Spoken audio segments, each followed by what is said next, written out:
सुप्रभात. जय जय रामकृष्ण हरी.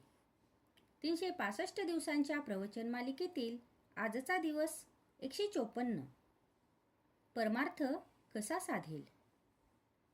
ज्याच्यापासून माया उत्पन्न झाली त्याला शरण जावे.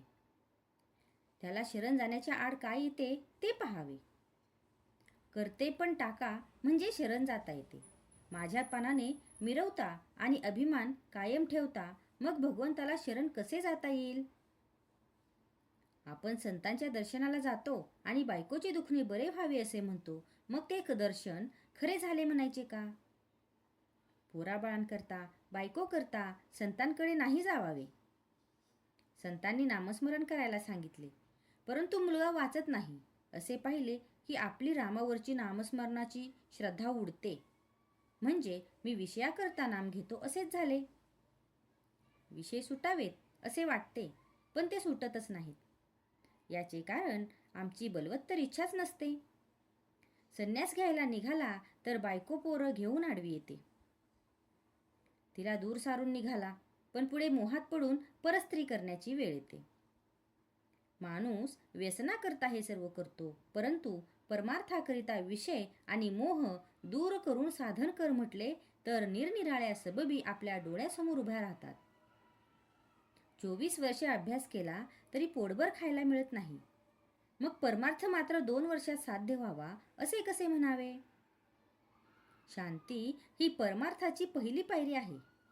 परमार्थ हा समजुतीचा आहे, उगीच कष्ट करण्याचा किंवा पारायणाचा नाही. बद्रीनारायणाची यात्रा करूनही तो साधणार नाही. त्यापेक्षा भगवंताच्या अनुसंधानात राहिल्याने जास्त फायदा होईल. काही खेळ जसे एकट्याने खेळायचे असतात, तसा परमार्थ हा आपल्याशीच करायचा खेळ आहे.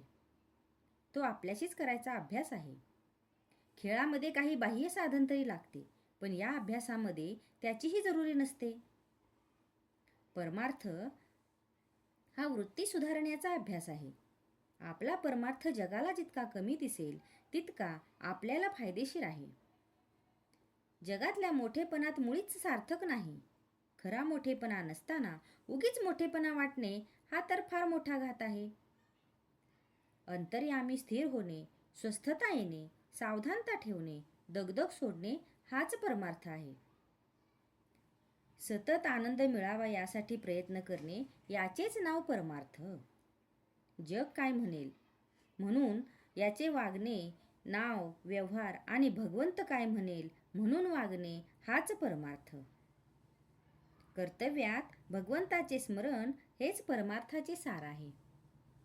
आजचा हा भाग तुम्हाला कसा वाटला हे कमेंट करून नक्की सांगा. कमेंटमध्ये लिहा. जय जय रामकृष्ण हरी.